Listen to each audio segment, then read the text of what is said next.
Hi, this is Sheena Allen, your Caribbean College Planner and Student Advisor at the Student Center, and this is Advisor's Corner.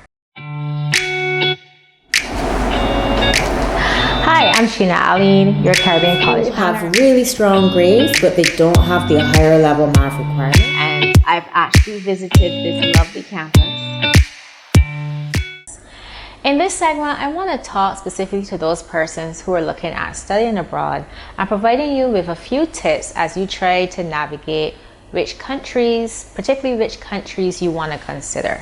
Now, a few things you need to know that within the international education industry, this is an industry where it's subject to change quite often because it is tied to quite a number of processes and policies that are governed by the governments of different countries. So particularly when it comes to matters related to immigration, any country that has an international student program where they receive international students to come and study, those rules and regulations are subject to change at any time, sometimes without any warning. So, and it's not to suggest that school or countries don't want international students, but there are reasons from time to time where rules and regulations will change or considered to be tightened up a little bit more when it comes to accepting foreign students. So it is important that you do your research in terms of immigration rules as it relates to international students, whether what type of visa you will require, and when you have this visa, what are the rules governing your ability to travel in and out, as well as being able to work and access different social services. So for example, in the UK, international students studying at foreign institutions in the UK can access the NHS, but that process is set up during your visa process because you have to pay your NHS premium. So you make that payment while you are applying for your student visa. Once you are approved, you are given certain documentation which would allow you to access the NHS, so that would take care of your healthcare.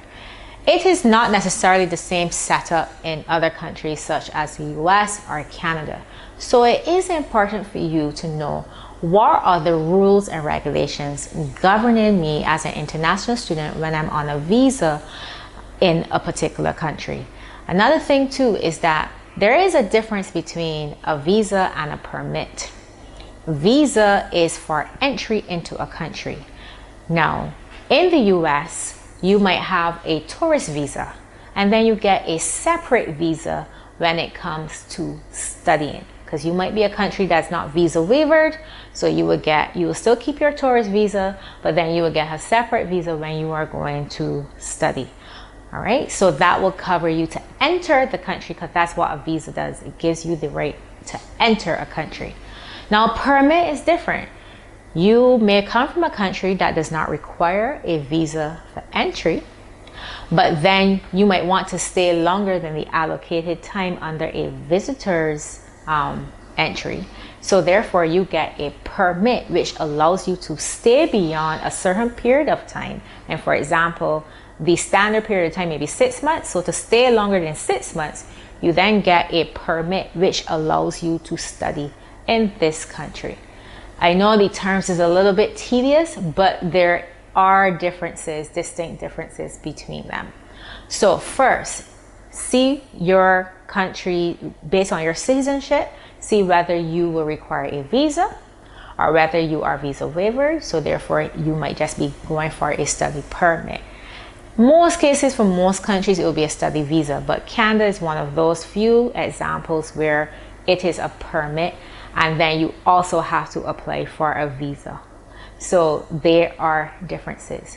Do your research, talk to schools. Schools are there to promote the schools and programs. They will have some knowledge of the immigration process, but again, that process is owned by the government. So you have to definitely be aware of what the rules are at that level. Some countries do have professional certified immigration consultants that are trained to help you with this, and in some countries there is not so regulated or not so organized, so you have to be careful and mindful who you receive information from. In most cases, I do recommend using an immigration lawyer who is trained to practice in this, but you still have to do your due diligence with that. There are countries all over the world that receive international students, and there are several options out there. There are rules regarding under the visa rules, if you're allowed to work on and off campus, what are the conditions regarding that? If you're allowed to do internships or co-ops, what are the rules regarding that? Your access to social services, what limitations there are regarding that? Your access to certain types of funding. So do your research. Definitely get your resources and information from qualified persons. And if you are doing it unassisted, all the research is at you, but there are lots of credible sites that you'll go to. My best recommendation is to go to government related websites as well as websites related to the schools. If you are working assisted, make sure who you are working with is authorized, trained, and qualified to give you that guidance. It could be a trained international education counselor, it could be a Caribbean college planner or a college planner of some sorts, it could be an agency that's authorized to represent certain schools that may also have immigration information and be qualified to give that advice. Definitely do your due diligence. Now at the Student Center, you can find, apply, and enroll in your chosen schooling program. You can apply using our CupFest Apply platform, where you can apply to up to 3 schools of our 3 listed institutions and have your applications managed by the Caribbean Application Center. To learn more, visit www.cupfestinternational.com. Or if you're not sure where to start or where to begin and you need a more hands-on or guided approach and you would like to work assisted with a planner, you can enroll as a CUP member via the Student Center. To learn more, visit www.thestudentcenter.net. We are here to help you. Now, this segment has been brought to you by the Student Center, your official guide to higher education.